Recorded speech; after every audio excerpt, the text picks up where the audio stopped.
Hello friends, welcome back to my YouTube channel. आज हम बात करेंगे safety rules for rigging activity. तो रिगिंग एक्टिविटी में सेफ्टी रूल्स क्या क्या है, किस चीज़ों को फॉलो करना है जिसके कारण रिगिंग के टाइम पे कोई एक्सीडेंट नहीं हो। तो चलिए वन बाय वन देखते हैं कि किन किन चीज़ों को कौन सा रूल है। तो सबसे पहला है कि know the weight of the load. तो यहाँ पे लोड जो उठाने वाले हैं उसका वेट को जानना जरूरी है।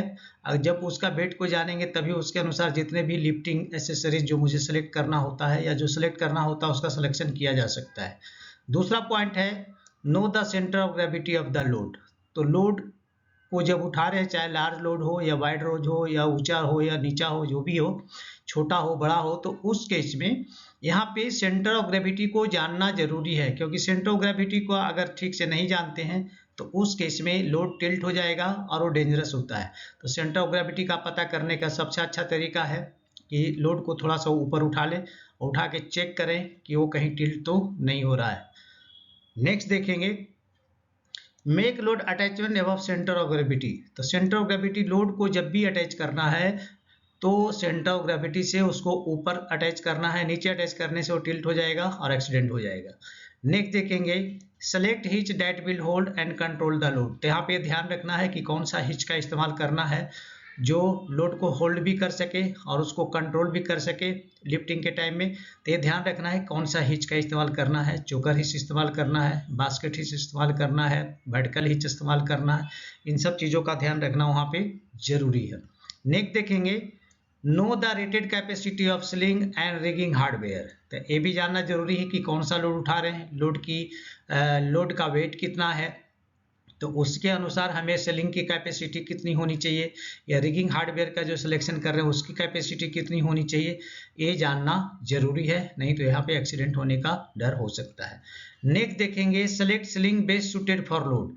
तो वैसे स्लिंग का इस्तेमाल करना है जो लोड को कंट्रोल कर सके, यानी लोड कितना है उसके ऊपर कौन सा स्लिंग लगाएं जो उस लोड को विथस्टैंड कर पाए।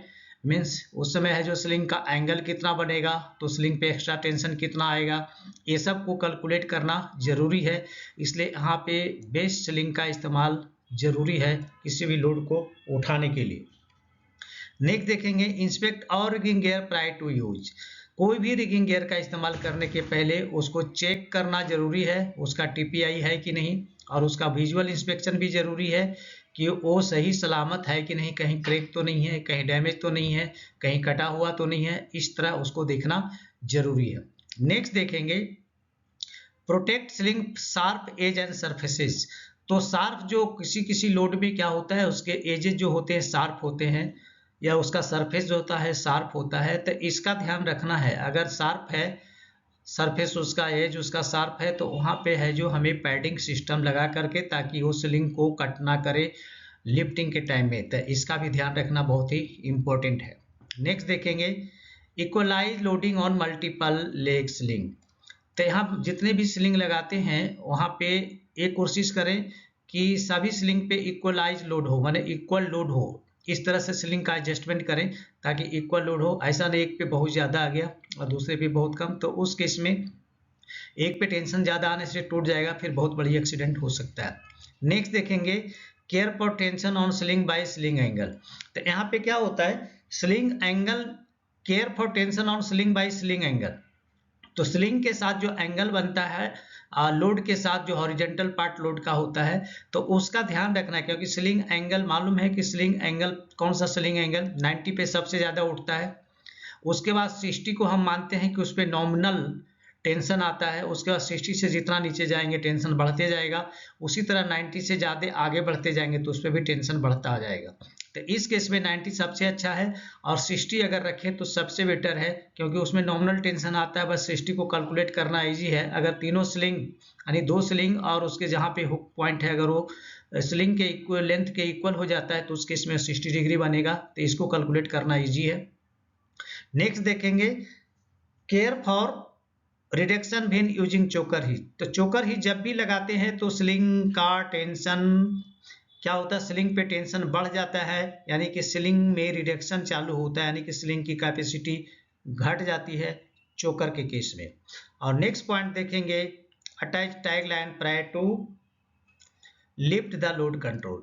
तो कोई भी लोड को जब उठाना है तो उसको एडजस्टमेंट के लिए या लोड को कंट्रोल करने के लिए वहाँ पे टैग लाइन का इस्तेमाल जरूरी है। कई जगह देखा जाता है टैग लाइन के इस्तेमाल के बजाय उस लोड को हाथ से कंट्रोल किया जाता है। एक गलत एक्टिविटी है। अगर लोड अचानक मूवमेंट में आ गया तो उस आदमी को हिट करेगा और उस आदमी के साथ कुछ भी हो सकता है।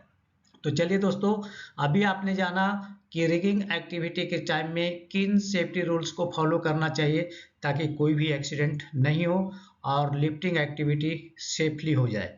तो चलिए, अब मैं यहाँ पे आप लोगों से रिक्वेस्ट करूँगा, अगर आप हमारे चैनल पे नए हैं तो प्लीज़ चैनल को सब्सक्राइब करें, दोस्तों में ज़रूर शेयर करें और बेल आइकन को ऑल पे सेट कर लें ताकि हमारे सभी वीडियो का नोटिफिकेशन आपको टाइम से मिल जाए।